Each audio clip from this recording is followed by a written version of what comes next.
May iba kaming opinion, nananatili pa rin ang aming opinion na ang mastermind ng lahat ng korupsyon na ito, walang iba kundi si Marcos. So, yun ang aming opinion.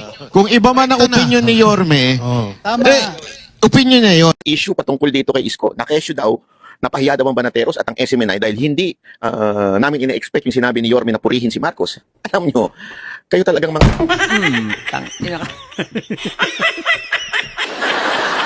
Papalusot ka pa? Ang dami mo pang palusot na hinayupa ka? Kung ano-ano pang sasabihin mo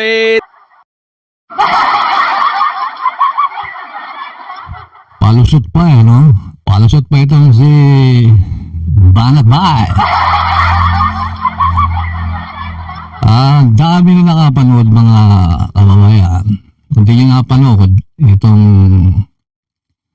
kwentuhan ng Banateros tsaka itong si Mayor Isko Moreno o itong si Yorme. Sinunog sila. Kinain silang buo ni Yorme. Ngayon, mga kababayan, ang opinion daw nila, tinutusok pa rin nila, ang mastermind daw ay si President Bongbong Marcos. Hindi yung opinion nila. Wala yung base and facts. Yung ebidensya, basta ang tuturo nilang mastermind si BBM. Akala ko ba itong mga Banateros pag tama palakpakan? Baka din yung pinapalakpakan si Yorme, mga hinayupak kayo. Napakataba ng utak ni Yorme, Akala nyo, ang dami nyo dyan. Akala nyo, kaya nyong paikutin si Yorme. Walang binabasa yan. Hindi nag-isip, ang bilis magsalita. Malawak ang pag-iisip. Kayo nire-review pa yung tatanong nyo, mga hinayo pa kayo. Siguro galit na galit yung management ng SMIJ nyo. Bakit? Hinis nyo kinuha yung kakwentuhan si Yorme. Baka malamang sibain ay ni Pastor Gabriel dyan. Sipain kayong palabas dyan sa SMI. Alam mo yun, opinion daw nila mastermind sa corruption si BBM. Mababantayan ba lahat ni BBM yung mga kurakot na yun?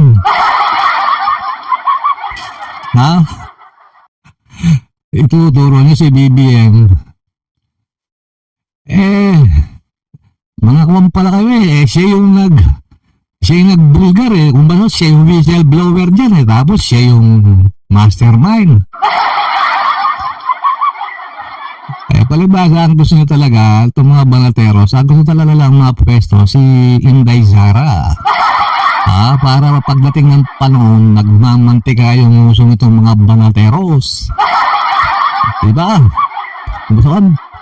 Paldo.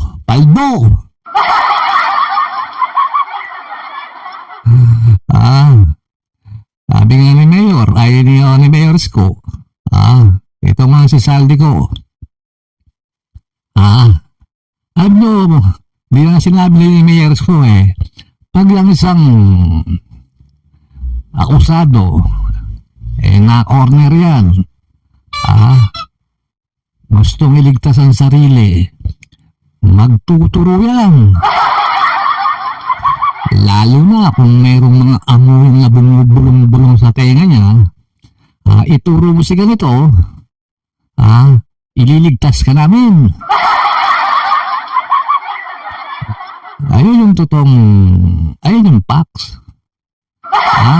Totoo po yung ganyan. Pag nasukol na, parang yung cobra, yung ahas.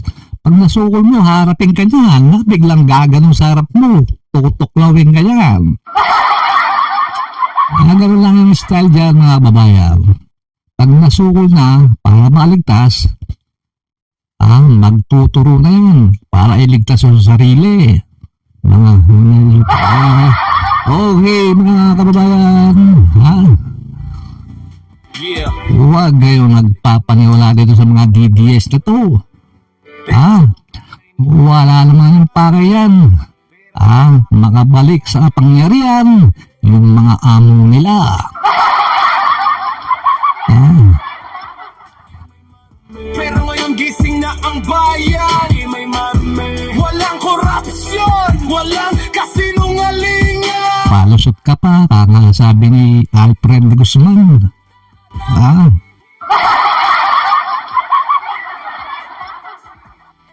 Malamang si Baka na ay nakibuloy.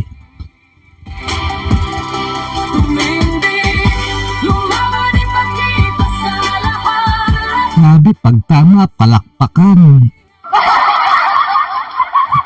Mga ayaw ko ba na mahinay. Ito mga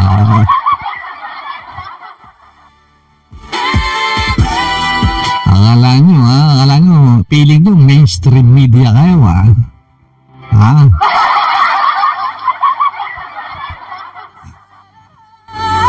Walang kasinungalingan. Ito ang Imon TV.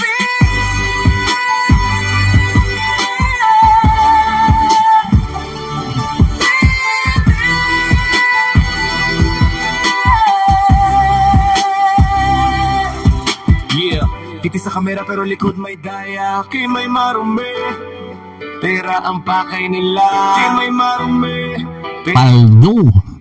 kay may marumi, pera ang pakay nila. Pangako nila parang hangin lang. Kay may marumi, pero ngayon gising na ang bayan. Kay may marumi, walang korupsyon, walang kasinungalingan.